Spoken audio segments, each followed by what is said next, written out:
లక్షలాది మందికి మార్గదర్శకంగా నిలిచిన ఈనాడు సంస్థల అధినేత చెరుకూరి రామోజీరావు సేవలు చిరస్మరణీయమని పుదుచ్చేరి ఢిల్లీ ప్రత్యేక ప్రతినిధి మల్లాడి కృష్ణారావు అన్నారు. స్థానిక జీఎంసీ బాలయోగి క్రీడా ప్రాంగణంలో రామోజీరావు సంస్మరణ సభ నిర్వహించారు. ఈ సందర్భంగా ఆయన చిత్రపటానికి పూలమాలలు వేసి మౌనం పాటించారు.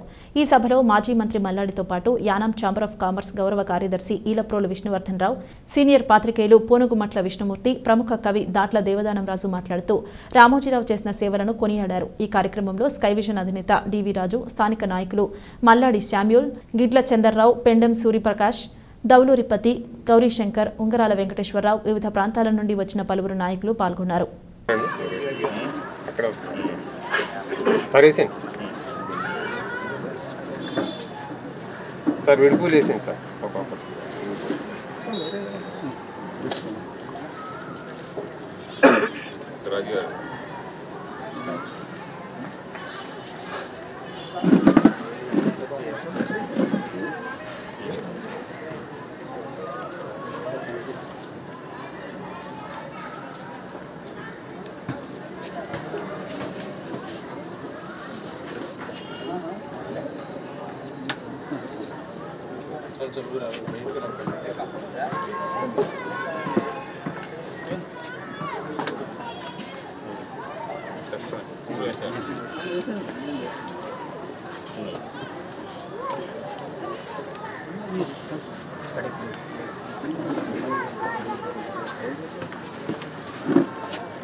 ఎయిర్లేవర్స్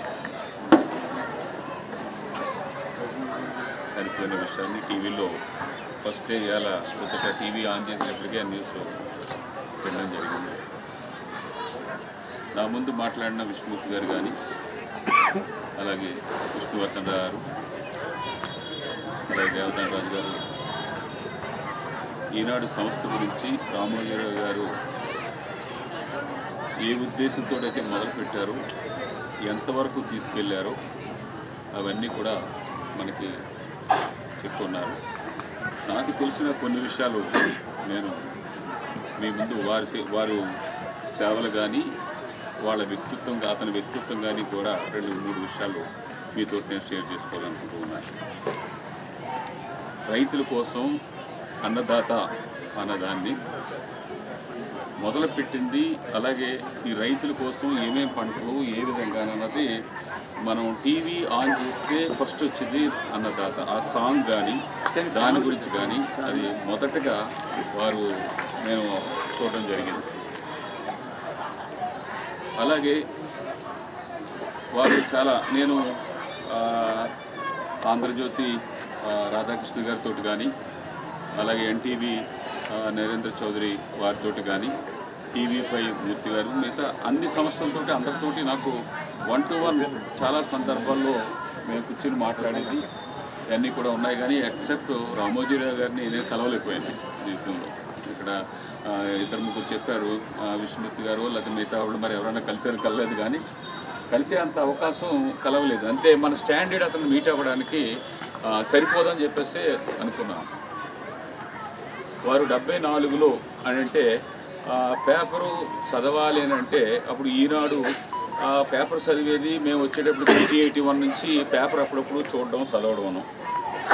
ఆ ఈనాడు అన్న పేరు ఎప్పుడో మనకి ఫేమస్ అయిందంటే కృష్ణ సినిమా ఈనాడు తీసిన తర్వాత అప్పుడు చాలా పెద్ద ఇది అయిపోయింది ఈనాడు. ఆ సినిమా ప్రభుత్వాన్ని విమర్శించేది.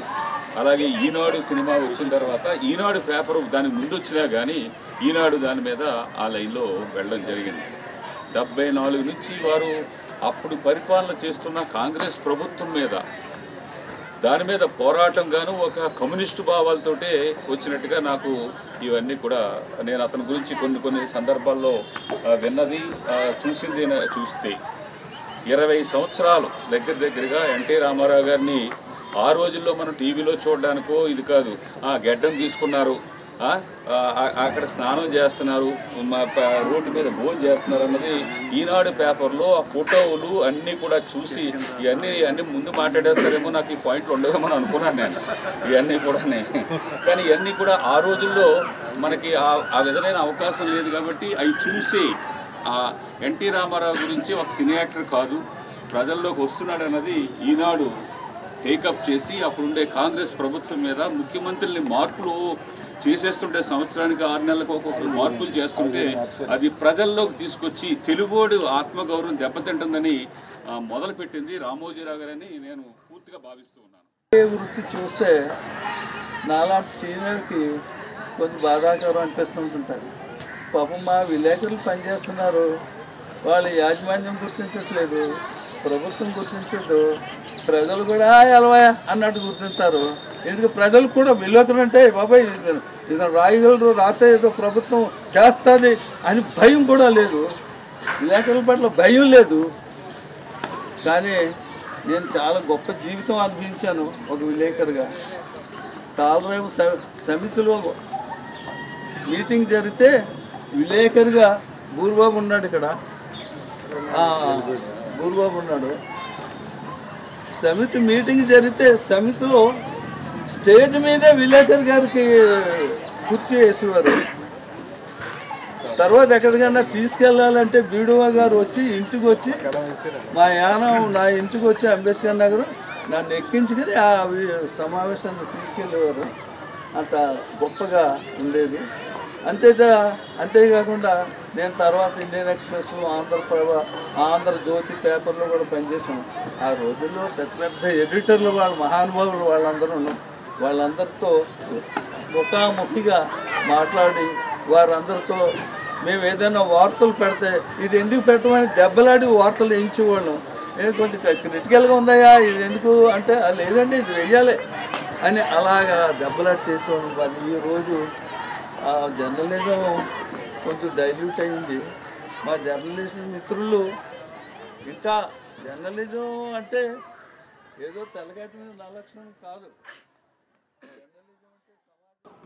నేను కూడా కృష్ణా జిల్లాలో పుట్టాను. మా ఊరికి సుమారుగా ఒక 15 కిలోమీటర్ల దూరంలో వాళ్ళ విలేజ్ ఉంది. మా జిల్లాకి త్రిమూర్తుల్లాగా గుడివాడకి ఈస్ట్లో అక్కినేని నాగేశ్వరరావు గారు, వెస్ట్లో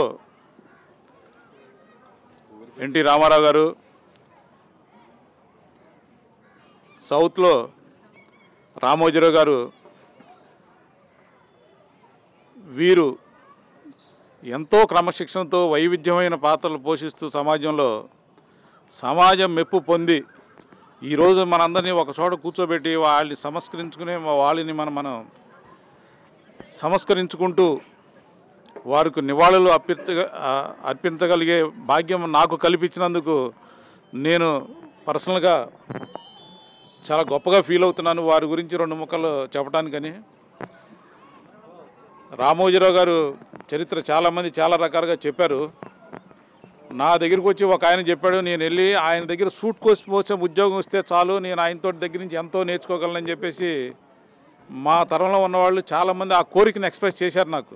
అంటే ఆయన క్రమశిక్షణ భావన కానీ, వారి వ్యక్తిలో ఉండే నైపుణ్యత కానీ, వాళ్ళు ఏంటంటే కమ్యూనిజం బేస్ అవడం వల్ల, నేను చెప్పిన ముగ్గురికి కూడా దాదాపుగా కమ్యూనిజం బేస్ ఉన్న ప్రాంతంలో వాళ్ళు బాల్యం నుంచి పెరగటం వల్ల నాస్తికులుగా ఉండటం ఒక ఎత్తు అయితే, దాదాపుగా బ్రాహ్మిన్ కమ్యూనిటీ వాజ్ అప్పుడు ఆ రోజుల్లో పత్రికా రంగంలో కానివ్వండి, మనకి టీచర్స్ రంగంలో కానీ విశేషమైన ప్రతిభ వాళ్ళ దగ్గర ఉండేది.